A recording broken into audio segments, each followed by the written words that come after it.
Hey, welcome back to Postal Barbecue. I'm Jabin Postal, and today at the grill, I'm gonna be making a delicious Nashville Hot Pulled Chicken sandwich that you're gonna love for sure. It's smoky, it's savory, and best of all, incredibly spicy, which makes for a perfect Nashville Hot Chicken sandwich. And so, just like always, I'm gonna put all the show notes as well as the full recipe in the description box below for you. So make sure to click down there to see everything that you need for this cook. Also, if you like what we're doing on this channel, consider subscribing for more great barbecue recipes, tutorials, and reviews. Now, other than that, let's get into the cook.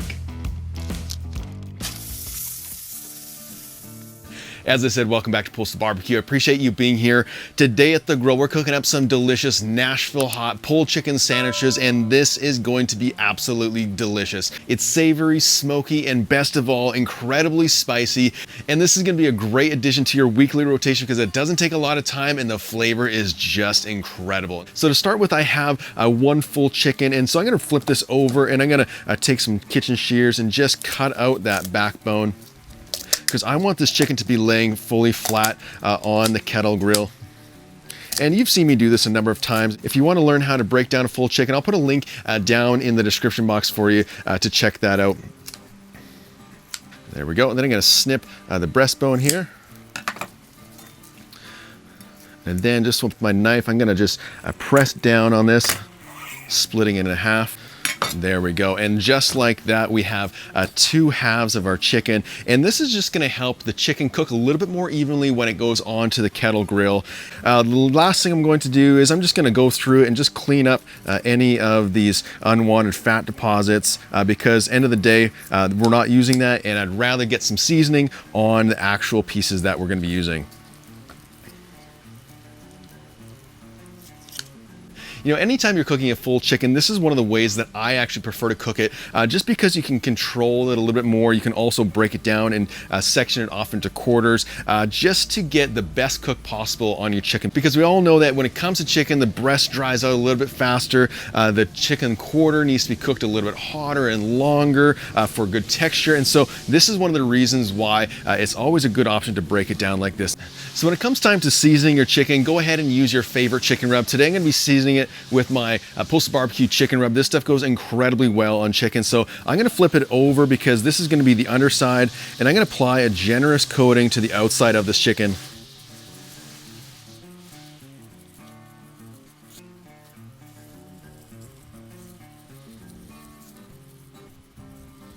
There we go. I'm going to flip it over. I'm going to season the top section as well. Make sure we get it all in those nooks and crannies.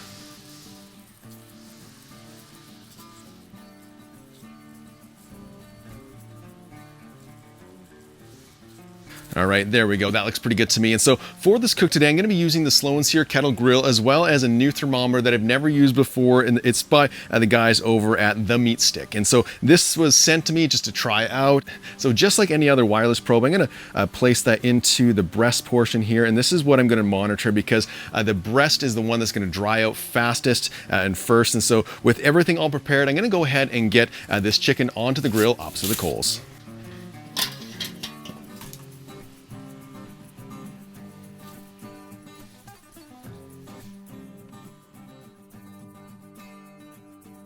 Next, I'm also going to add a little bit of hardwood for some added smoky flavor. There we go. And then I'm going to close up this lid, and I'm going to begin cooking this chicken on the grill until we have an internal temperature in the breast around 160, 165, and in the thigh portion about 175 plus ideally. And I have gone ahead already and set up the Meat Stick in the app, and so it's just going to notify me the ambient temperature as well as the internal temperature of this chicken as it cooks. Okay, so my chicken has been cooking for about an hour and 10 minutes now, and my Meat Stick app has just notified me that it's reached 163 degrees. And so what I like to do when it comes to chicken, I always like to double check my temperatures using an instant read thermometer. I like to check the breast as well as the leg quarters, just because, you know, you never know if you place the thermometer in the right spot. And so let's just double check these temperatures. Hey guys, just take a look at this chicken first. It's got some really nice color. That chicken skin has firmed up quite nicely. It even feels crispy. I don't know if you can hear that. Guys, this looks so good already, but let's just probe the breast portion. We got 154 there, 155, 158. Let's do the quarter. 160 there. And 164. And so I'm going to continue to cook the chicken because I want that chicken to be at least 162 before I pull it, because it's going to carry over a little bit to get us up to our safe temperatures. And so it's going to be probably another 7 to 10 minutes for our chicken to finish cooking. And then when it is, I'm going to pull it off and we'll start making our Nashville hot sauce. All right, I let this chicken cook for another 12 minutes and I already went ahead and probed it, and the interim temperature is 163 in the breast and just slightly higher in the thigh. So it's a perfect temperature for me. So just let me show you what this looks like. You can see that the skin has crisped up nicely. We got some great color on there from that smoke. And so let's go ahead and get this off of the grill. I'm gonna place it onto this tray. Close this back up. And guys, like I said, just take a look at this chicken. It looks incredible. If this was a regular cook and I was just going for some chicken halves like this would be perfect for me. But today, like I said, we're gonna be pulling it. So what I'm going to do is I'm gonna just cover it with a little bit of foil. And this is gonna keep the heat from totally escaping from the chicken, which means that when it comes time to pulling it, there's gonna be a little more hydrated and a little bit more juicy. And as well as keeping it on this tray is gonna retain all the juices that come out of the chicken as it's resting. And so while it's resting, I'm gonna place this cast iron skillet over on the side of these hot coals because I wanna make my Nashville hot sauce. And so I'm gonna start with 1 stick of butter. I'm gonna place that into this dish. And I'm gonna let this quickly melt down a little bit. And like I said, this is a spicy sauce. And so if you've never had Nashville hot chicken before, you're in for a treat for sure.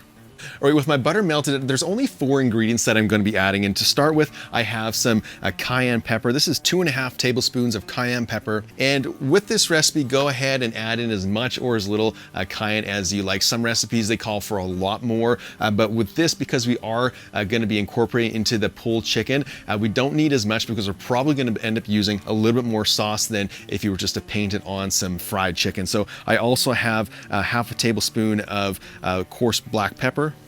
Next, I have 2 teaspoons of granulated garlic. And then lastly, for just a little bit of sweetness, I have 1.5 tablespoons of brown sugar. And now I just want to begin to mix this together. Remove it from the heat just a little bit.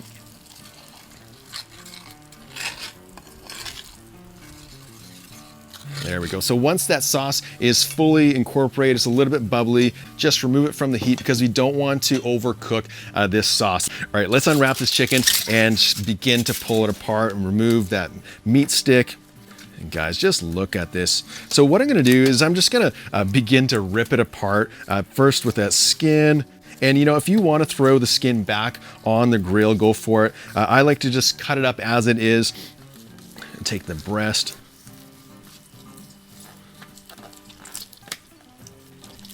And this is where it gets a little bit messy. If your chicken is still fairly hot, it's gonna take a little bit more time to allow that chicken to cool just as you're pulling it apart.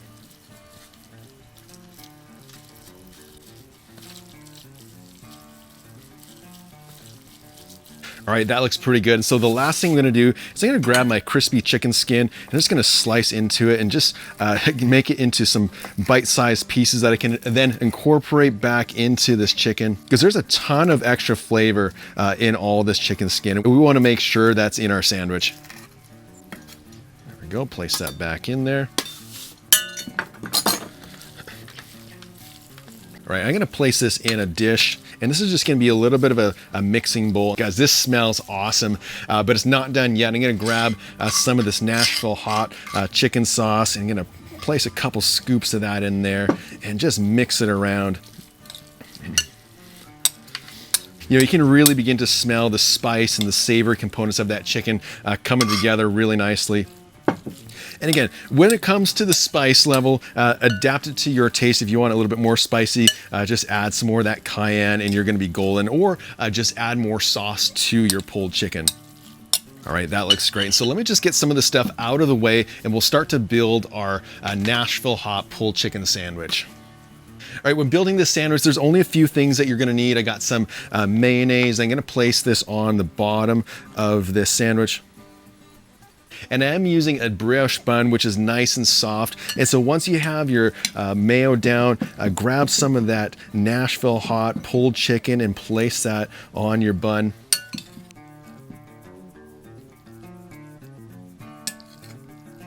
And I'm gonna be fairly generous with this today. And so the last thing I'm gonna add on is some pickles. This is gonna help cut the heat a little bit. And so I like to put on a few extra pickles than most people. And so there we go. Top it with that bun. And guys, just take a look at that. That looks phenomenal.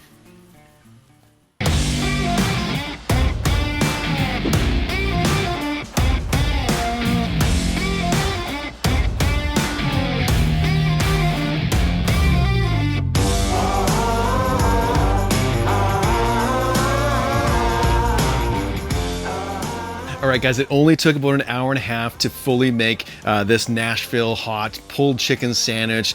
First of all, cooked the chicken at 325 degrees on the slow and sear kettle until it was up to temperature, then mixed together the Nashville Hot sauce that blended all together. And guys, just take a look at that. It looks phenomenal. I can't wait for the taste test. You can really smell the spice, a lot of the spice actually, as well as the savoriness of that chicken. And so I can't wait. Let's go for a taste test and see how it is.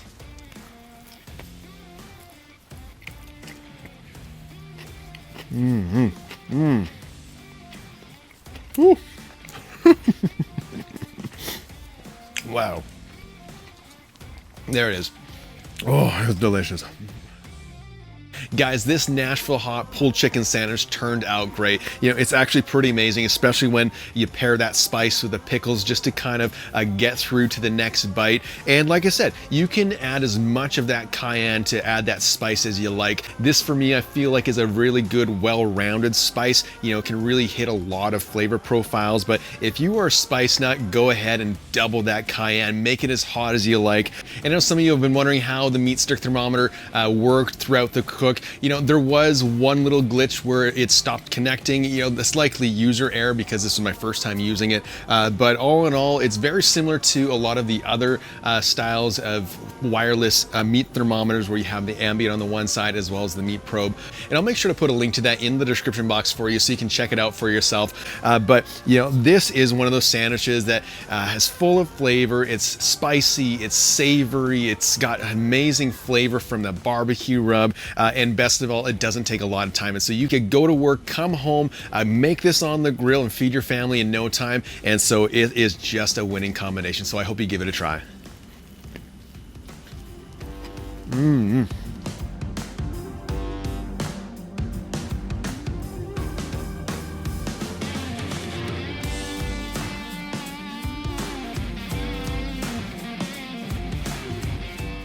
So that's how you make that spicy and delicious Nashville Hot Pulled Chicken sandwich for your next feast. You're gonna love it for sure. Hey, if you wanna see more barbecue videos just like this one, make sure to hit that subscribe button as well as that notification bell. Also, special thank you to all my channel members and patrons who help support this channel every single week. So until next time, keep that fire lit and get cooking.